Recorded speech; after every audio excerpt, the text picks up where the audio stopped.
Les Diam 24 s'élancent sur la ligne de départ. Ce jeudi matin, sous le soleil, le vent ne souffle que faiblement sur cette première manche du Grand Prix de l'école navale. La première victoire de la journée revient à la team Lorina Golfe du Morbihan. Avec ce temps, les manches se jouent sur la tactique. On a eu la chance de bien partir sur cette manche. Et après, vu que le vent est un peu tombé, c'était très tactique. C'est un peu la régate d'avant-saison phare, où il faut essayer de bien figurer. Nous, on sort du Grand Prix Guyadère où on vient de terminer premier. Donc ici, il faut qu'on essaye de confirmer en restant en tête pour attaquer le Tour de France dans les meilleures conditions.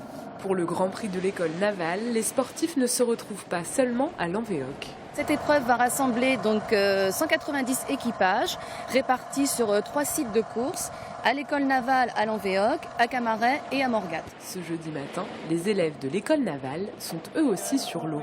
On a quand même une après-midi par semaine dans le cadre du sport universitaire en fait, pour s'entraîner sur le Diam. Donc ça nous permet d'avoir un minimum d'entraînement quand même.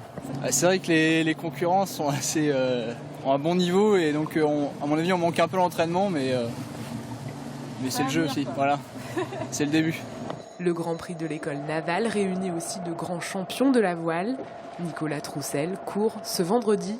En Diam 24, 2 équipages se relayent sur les bateaux. Les manches, elles, se succèdent pendant toute la journée. Et je crois qu'on est 25 au départ, c'est une bonne préparation avant le Tour de France à la voile, donc c'est pour ça qu'il y a beaucoup de monde. Ça va être un week-end un petit peu mou, c'est-à-dire qu'il n'y aura pas beaucoup de vent, donc il va falloir être à l'aise dans les conditions légères et puis savoir prendre les bonnes risées et puis aussi être performant sur les régates parce qu'il n'y en aura peut-être pas tant que ça. Si le public n'est pas autorisé à venir sur le site de l'école navale, à Camaret ou à Crozon-Morgat, les courses sont visibles depuis la côte. Et le spectacle de ce 15e Grand Prix de l'école navale dure jusqu'à ce samedi.